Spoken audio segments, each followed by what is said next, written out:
त्रिभुज ABC और त्रिभुज PQR दिया हुआ समरूप है। ये निशान है समरूप का। त्रिभुज ABC और त्रिभुज PQR समरूप है और इनके क्षेत्रफल दोनों का दिया हुआ है 64 सेंटीमीटर स्क्वायर एक का है और एक का 121 सेंटीमीटर स्क्वायर है। यदि QR बराबर दिया हुआ 15.4 दिया हुआ है, QR जो ये QR है इसका मान है 15.4 सेंटीमीटर है, तो BC ये BC का मान ज्ञात करना है। तो देखिए हम लोग जानते हैं समरूप त्रिभुज में क्या होता है, दो समरूप त्रिभुजों के क्षेत्रफलों का अनुपात, दो समरूप अगर त्रिभुज है तो उनके क्षेत्रफल का जो अनुपात होगा उनकी संगत भुजाओं के, जो संगत भुजा है, संगत भुजाओं के वर्गों के अनुपात के बराबर होगा। जो संगत भुजा का जो वर्ग है उनके अनुपात के बराबर होगा। इसे ध्यान में रख लेना है और इसे याद कर जाना है। तो देखिए क्या कह रहा है, दो समरूप त्रिभुजों के क्षेत्रफलों का अनुपात, यानी एरिया त्रिभुज ABC बटा, अनुपात का मतलब हो जाता है बटा, एरिया त्रिभुज PQR, एरिया त्रिभुज ABC बटा एरिया त्रिभुज PQR। तो दो समरूप त्रिभुजों के क्षेत्रफलों का अनुपात हो गया उनकी संगत भुजाओं का। तो देखिए संगत भुजा इनका हो गया BC और इनका संगत भुजा हो गया QR।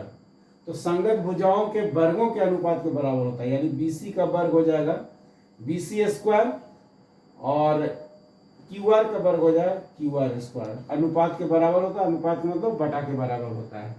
तो देखिए एरिया त्रिभुज ABC क्या दिया हुआ है, एरिया त्रिभुज ABC दिया हुआ है 64, यहाँ 64 सेंटीमीटर स्क्वायर, यहाँ लिख देंगे 64 सेंटीमीटर स्क्वायर बटा एरिया त्रिभुज PQR दिया हुआ है 121 सेंटीमीटर स्क्वायर बराबर BC स्क्वायर है। तो BC स्क्वायर हमको निकालना है। देखिए BC का मान ज्ञात करा तो BC स्क्वायर का जगह पर BC स्क्वायर लिख देंगे बटा QR स्क्वायर, QR बराबर है 15.4, तो 15.4 लिख देंगे। देखिए यहाँ भी स्क्वायर है यहाँ भी स्क्वायर, तो पूरा में हम स्क्वायर कर सकते हैं। इसका मतलब होगा BC का भी स्क्वायर हो गया और QR का भी स्क्वायर हो गया, दोनों का स्क्वायर हो गया। अब देखिए ये सेंटीमीटर स्क्वायर हम काट सकते हैं। अब देखिए अगर स्क्वायर से यहाँ से हटा देंगे, अगर हम स्क्वायर इसको हटाना चाहते हैं, यहाँ पर जो स्क्वायर है अगर हम स्क्वायर को हटाना चाहते हैं तो इस पर क्या हो जाएगा, वर्गमूल हो जाएगा। तो और हो जाएगा यहाँ वर्गमूल कर देंगे √64 बटा 121 बराबर, इधर हो जाएगा स्क्वायर तो हट गया, यहाँ बच गया BC बटा 15.4। अब देखिए इसका रूट अंडर को हटाएंगे। अब देखिए 64 का वर्गमूल हो जाता है 8, यहाँ हम लिख सकते हैं, और 8 बटा 121 का वर्गमूल 11 बराबर BC बटा 15.4 हो गया।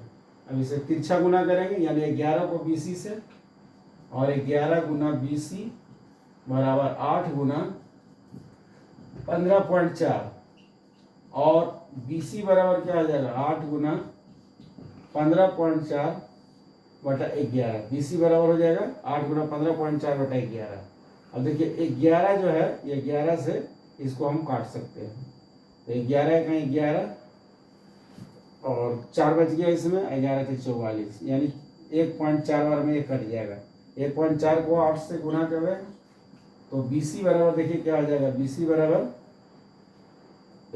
11.14 को 8 से गुना करेंगे 112 आएगा, तो एक अंक के बाद पॉइंट है 111.2 सेंटीमीटर आंसर हो गया।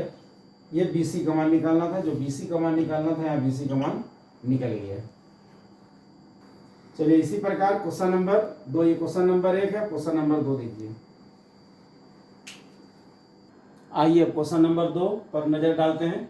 क्वेश्चन नंबर 2 है त्रिभुज ABC समरूप है त्रिभुज DEF, उसमें PQR था इसमें DEF है, बदल दिया गया है, तथा इनके क्षेत्रफल क्रमशः 25 सेंटीमीटर स्क्वायर तथा 49 सेंटीमीटर स्क्वायर है।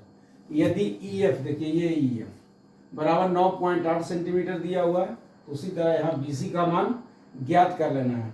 ये आप लोगों के लिए होमवर्क है, हमने एक डिफिकल्ट मैथ आप लोग को आसानी से समझा दिए हैं, तो ये आप लोग के लिए होमवर्क है। इसका आप आंसर हमारे कमेंट बॉक्स में कमेंट करके अवश्य देंगे।